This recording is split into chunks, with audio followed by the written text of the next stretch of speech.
Buenas noches y bienvenidos a Signo Pesos, la economía al alcance de su pantalla. Estos son los temas claves de hoy. La crisis de los carboneros. Las grandes compañías que extraen este mineral en Colombia están muy golpeadas por el derrumbe en los precios, la reducción en la demanda y otros problemas. Analizaremos lo que sucede con el exministro Juan Camilo Restrepo. ¿En qué invertir este año? La paulatina normalización de la economía empieza a atraer el interés de muchos colombianos por meter el dinero en algo rentable.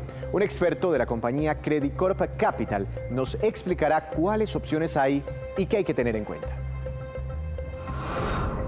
Arrancan las fusiones empresariales. Tenemos la radiografía de cómo despegó el año en términos de movidas empresariales. Juan Fernández nos trae cifras y casos de lo que viene ocurriendo en América Latina y también en Colombia. Y comenzamos esta emisión hablando de la crisis que golpea a las empresas carboníferas. El derrumbe en los precios, la caída en la demanda y problemas internos han afectado gravemente a compañías como Prodeco, Drummond y Cerrejón, entre otras, que operan en nuestro país. Doctor Juan Camilo Restrepo, exministro de Minas, exministro de Hacienda. Buenas noches, bienvenido nuevamente, gracias por estar aquí en Signo Pesos. Buenas noches, muy complacido de estar acá con ustedes.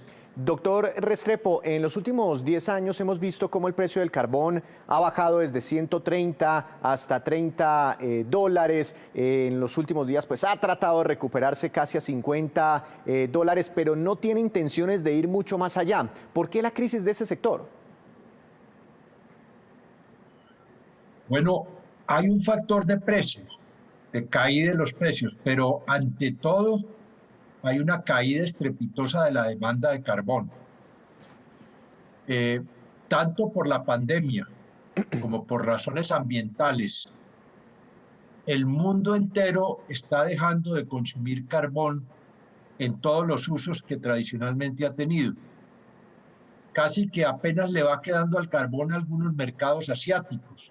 Es el último baluarte, el mercado chino y el mercado de Corea, pero lo que es Europa y los Estados Unidos están bastante en retirada del carbón.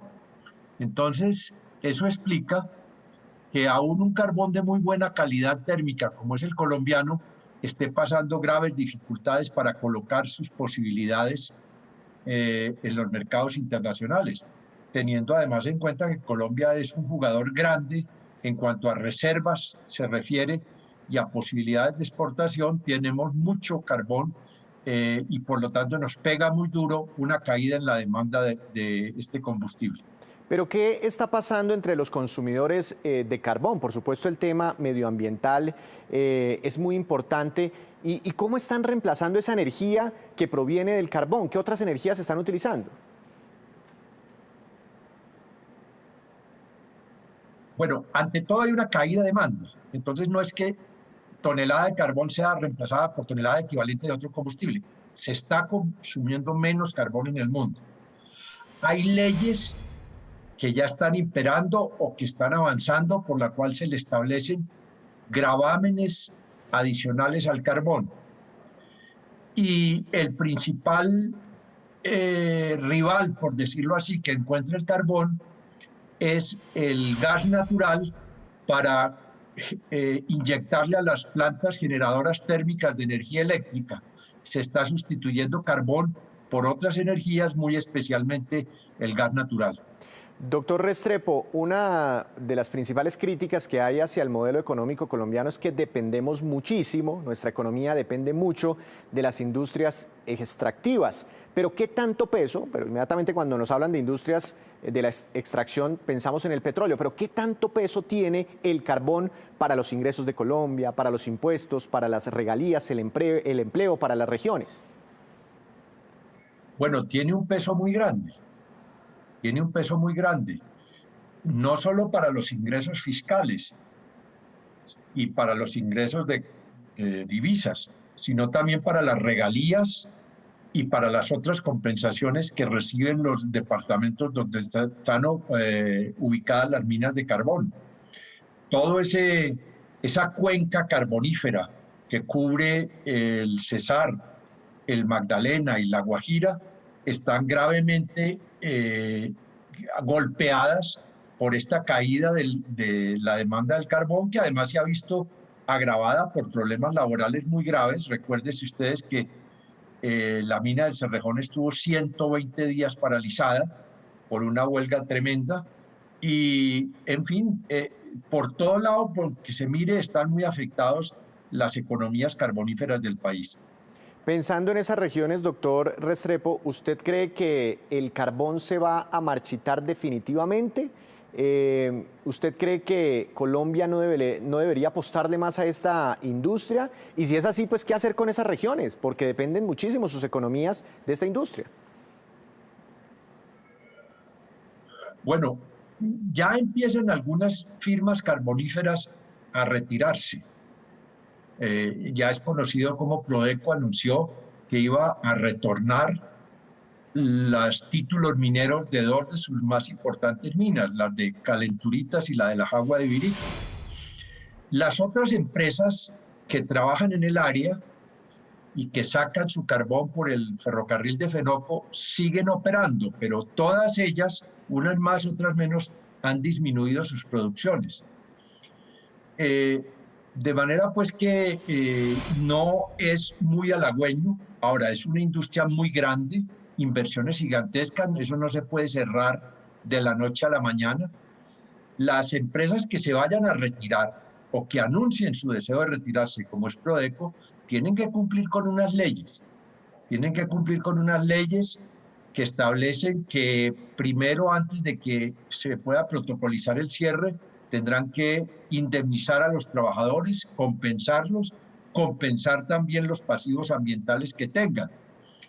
Pero si esto se llega a generalizar, entendiendo por generalizar que las otras grandes carboneras, también aduciendo como Prodeco rentabilidad negativa en el momento actual, llegaran a cerrar sus minas, pues obviamente toda esta región del Cesar, del Magdalena, una parte, y de Guajira, entrarían en graves dificultades. Yo creo que el gobierno tiene que ir preparándose con una especie de gran plan sustitutivo de desarrollo. Estas son regiones que tienen un gran potencial agrícola, un gran potencial forestal, para hacer unas inversiones y ir preparando el recurso humano y recurso técnico para que tomen el relevo del carbón total o parcialmente.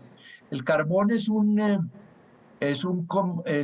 combustible fósil que todos los expertos en el mundo empiezan a ver su ocaso. Quizás no va a ser inmediato en los próximos 2, 3 años, pero sí en 30 o 40 años todo el mundo está coincidiendo en que se va a reducir a su mínima expresión el uso de carbón en el mundo, que ya está en declive. Y hay que preparar estas regiones para esa emergencia.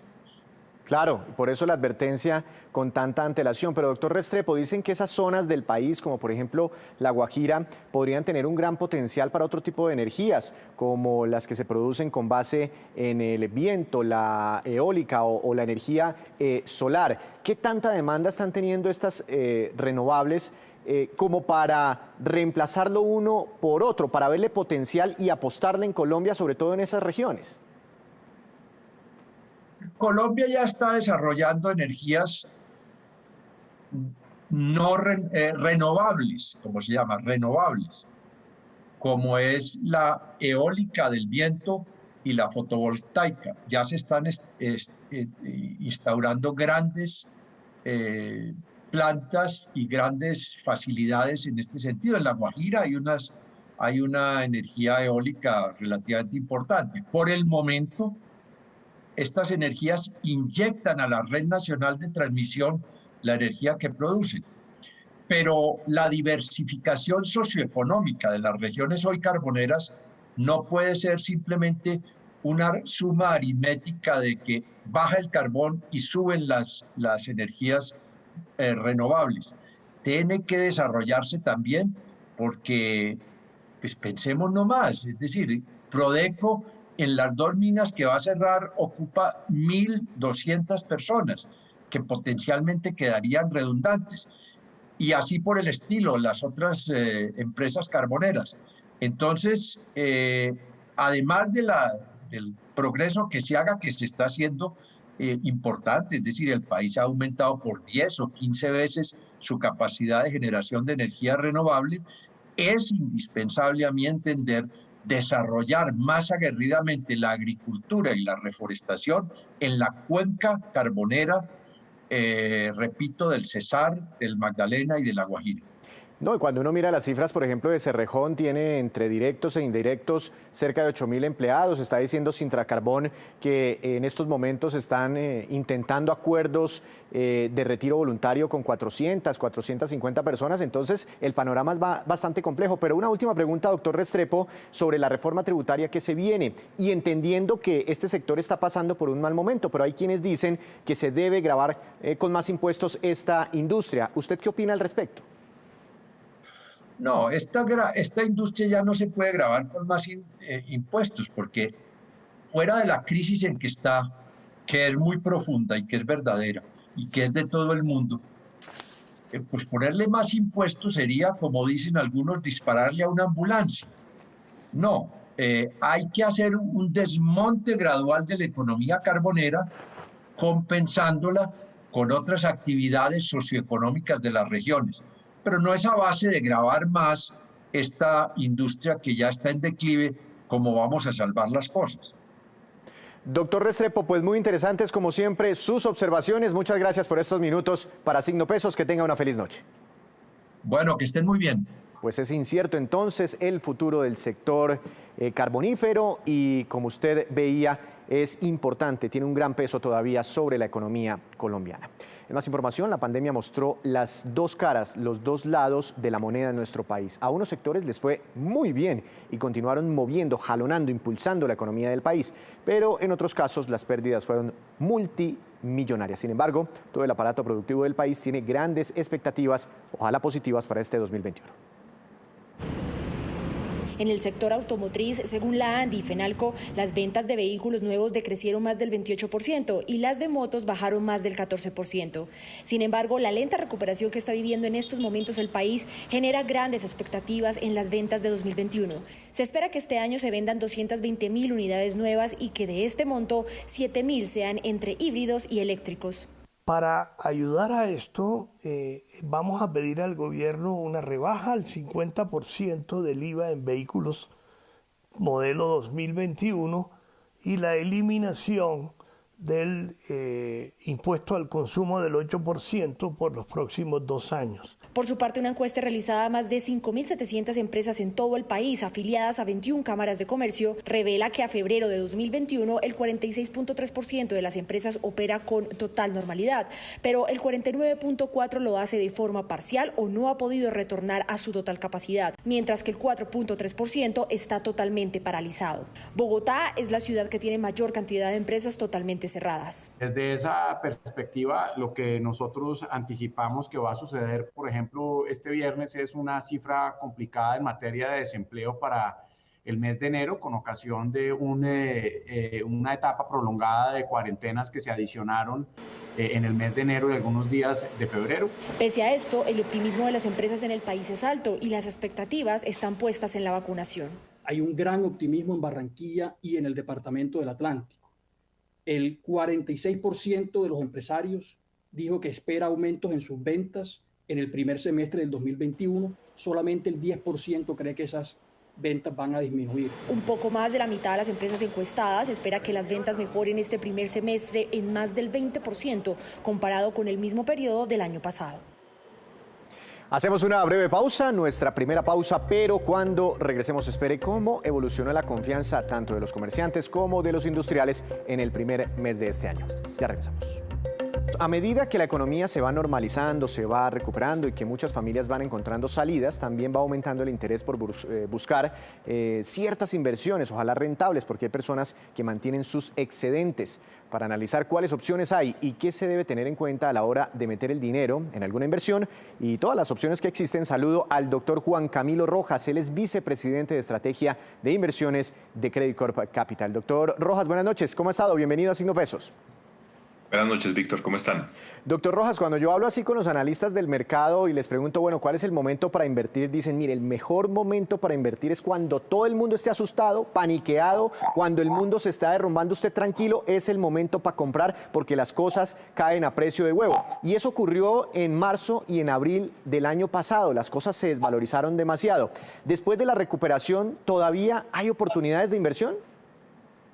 Por supuesto que sí, Víctor. Ahí, en realidad, siempre que pasa un poquito el ruido de la crisis y del susto y el miedo, digamos, que eso genera, pues se abre la voz de la oportunidad.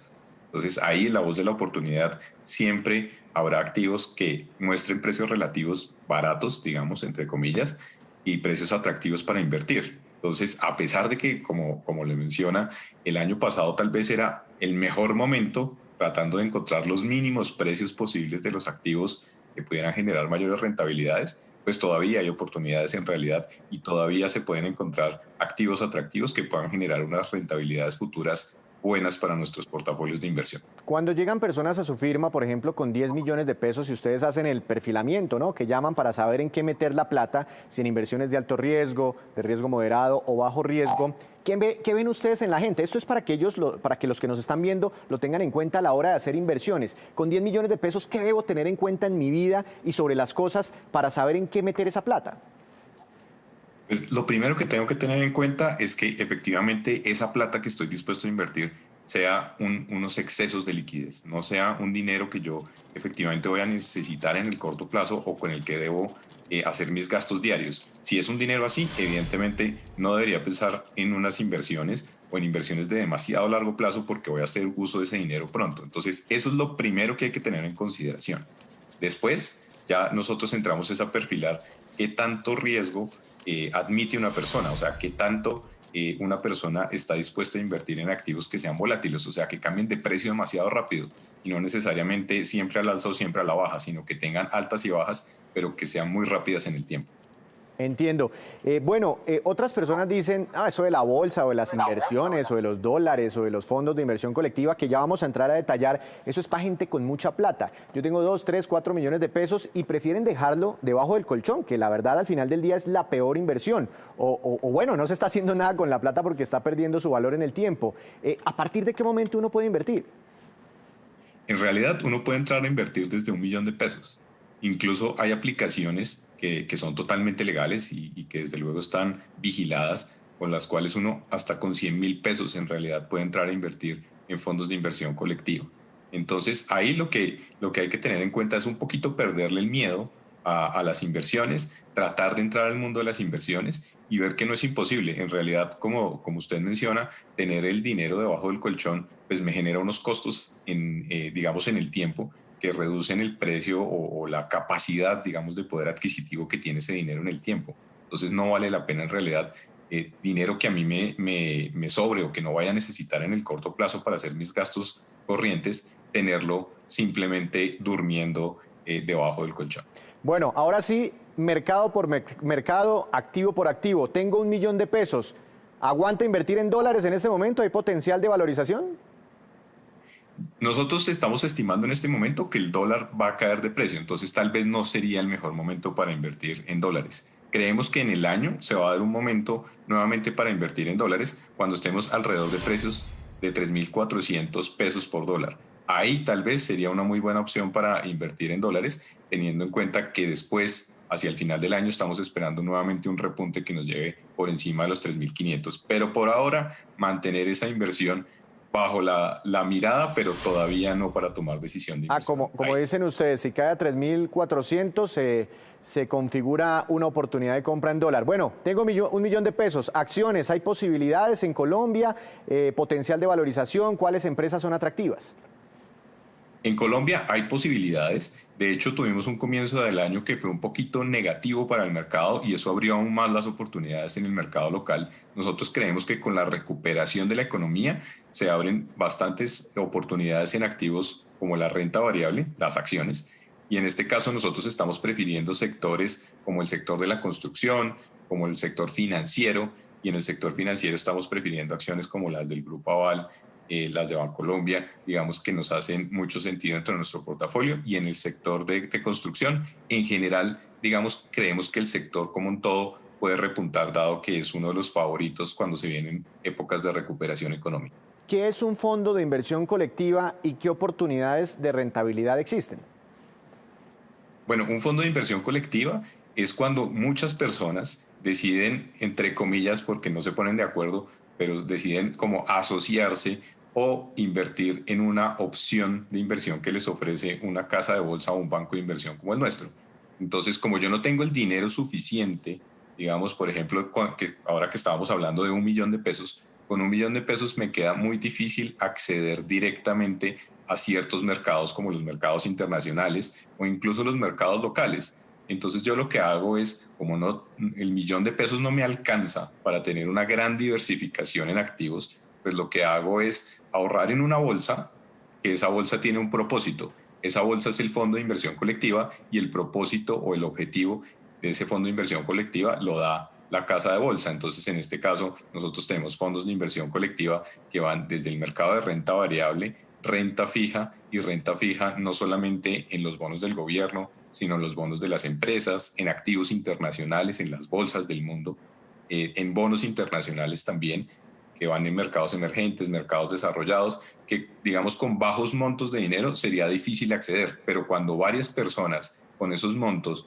los meten en una bolsa, en ese fondo de inversión, pues es mucho más fácil y se hacen a toda la diversificación que no pueden tener con bajos montos de inversión como el 1 millón de pesos, y además a toda la asesoría de estrategia y del grupo de inversiones del banco de inversión o de la casa de bolsa. Pero los fondos de inversión colectiva solo invierten en mercados sofisticados, o por ejemplo entre todos de a 1 milloncito podemos terminar comprando un hotel y vivir de la rentabilidad del activo como negocio inmobiliario y pues también de la rentabilidad de los hospedajes. También, digamos, hay fondos de activos tradicionales, que es renta fija, renta variable, y fondos de activos no tradicionales, que es, por ejemplo, el sector inmobiliario, lo que usted menciona, que yo puedo invertir en un fondo que simplemente lo que hace con el dinero de las personas que hacen parte de ese fondo de inversión colectiva es comprar activos inmobiliarios como hoteles, como locales comerciales, bodegas, oficinas, las arrienda y obviamente yo me hago, digamos, mi rentabilidad al final viene de esos arriendos que me pagan. También hay descuentos o descuentos de contratos, lo que se llama derechos económicos, fondos de factoring, que lo que hacen es hacer descuentos de facturas, descuentos de contratos, etcétera. Y yo me gano, digamos, ese diferencial con el que yo negocio con las empresas o con las personas para que yo les descuente sus facturas. Esa es la rentabilidad que al final yo me gano. Entonces también ese tipo de fondos existen en el mercado local. Una última pregunta, doctor Rojas. La pregunta del millón es que si alguien hubiera metido, no sé, hace unos meses 1 millón de pesos en Bitcoin, hoy tendría 2 millones de pesos, más o menos para hacer una cuenta así rápida. ¿Usted metería su milloncito de pesos hoy en Bitcoin o en criptomonedas, sabiendo que, por ejemplo, el Bitcoin está en $50,000, marcando históricos, una cosa impensada? Digamos que al final, entrar, por ejemplo, este es un gran ejemplo porque entrar a comprar un Bitcoin hoy, pues necesitaría más o menos de entre 150 y 200 millones de pesos para poder comprarme un solo Bitcoin. En realidad ya hay un ETF que se lanzó la semana pasada, un fondo, digamos que se lanzó la semana pasada en la bolsa, invierte en criptomonedas y por supuesto el Bitcoin como gran representante. Entonces, a ello ya podría acceder, no necesariamente teniendo esos 150 o 200 millones de pesos, sino ya comprando unas participaciones más pequeñas. Que si uno invierte o no invierte en Bitcoins, en mi caso, digamos, yo no soy de ese perfil de riesgo, yo soy de un perfil de riesgo más moderado, pero ahí hay que tener muy en cuenta qué tolerancia al riesgo tengo, porque así como el Bitcoin ha subido este año cerca de un 70% solo en lo corrido del 2021, y si lo miramos un año atrás ha subido mucho más, casi un 400, 500%, en realidad lo que yo debo tener en cuenta es que así como ha subido de precio, es un activo que puede bajar rápidamente de precio. Pasó hace unas semanas que bajó casi un 30% en una semana. Entonces, digamos que al final lo que yo debo tener en cuenta es si se ajusta a mi perfil de riesgo, si se ajusta a lo que yo quiero como activo y evidentemente pues ahí ya tomar la decisión de inversión. Nosotros no recomendamos, por ejemplo, invertir en ese tipo de activos porque son activos que son difíciles de valorar. O sea, que yo que diga hoy efectivamente el Bitcoin vale $50.000 y tiene este valor fundamental detrás. Es difícil de determinarlo, porque el Bitcoin realmente, su fundamento al final es su valor o su utilidad, digamos, como medio de transacción.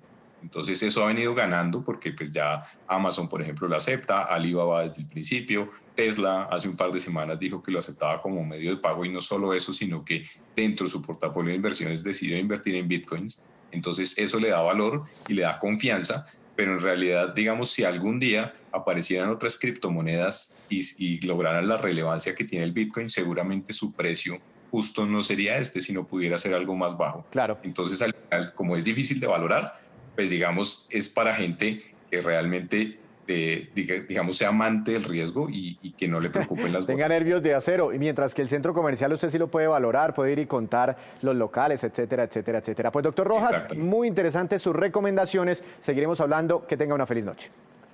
Víctor, muchas gracias. Buenas noches. El potencial de las inversiones luego de la crisis económica. Hacemos otra breve pausa, pero ya les contaremos las marcas de motocicletas que, pese a la crisis, vendieron más unidades en el 2020 frente al 2019. En segundos. Y llega la hora de la movida empresarial. Juan Fernández, buenas noches. ¿Cuál es el tema que nos preparó para hoy? Bienvenido. Víctor, buenas noches. Hoy le voy a hablar de indicadores de fusiones y adquisiciones en América Latina, que usted sabe bien representan un termómetro preciso de la actividad de los negocios. Los datos son del mes de enero y señalan que el capital movilizado en general alcanzó más de 17.000 millones de dólares. Los datos vienen de Transactional Track Record, firma especializada en inteligencia de mercados, pese a que esos flujos de capital pues aumentaron. El segmento de fusiones y adquisiciones pues registró una caída del 28% en las operaciones respecto al mismo mes del año anterior. Eso da un total de unas 121 fusiones y adquisiciones anunciadas y cerradas el mes pasado.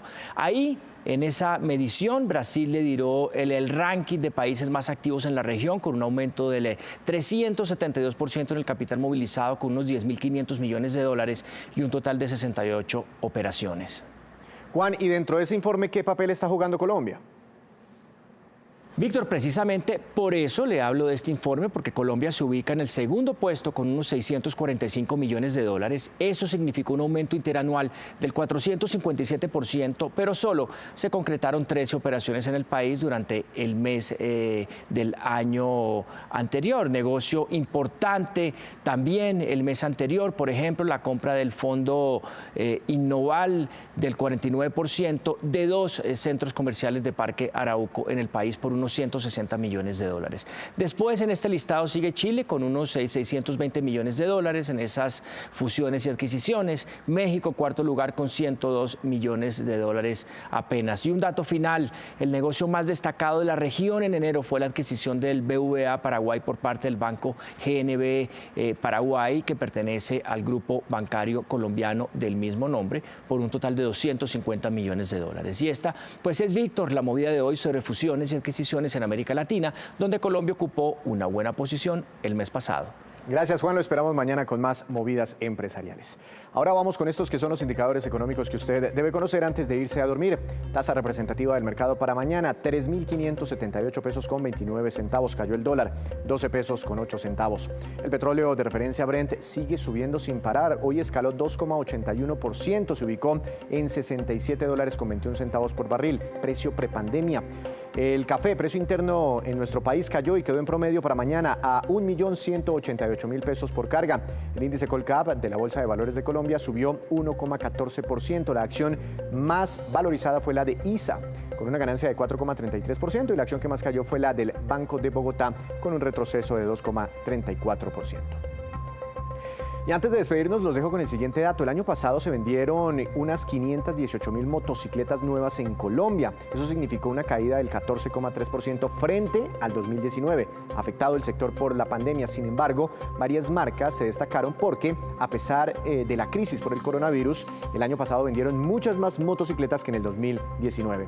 En algunos casos, hasta el crecimiento fue inclusive de hasta el 38%. La marca Bajaj vendió 140.600 unidades el año pasado, Yamaha 114.000, Honda 104.000 y la marca AKT 82.800 unidades vendidas. Así terminamos por hoy, pero los esperamos mañana con una nueva emisión y con toda la información económica que usted necesita saber. Recuerde, esto es Signo Pesos, la economía al alcance de su pantalla. Que tenga una feliz noche.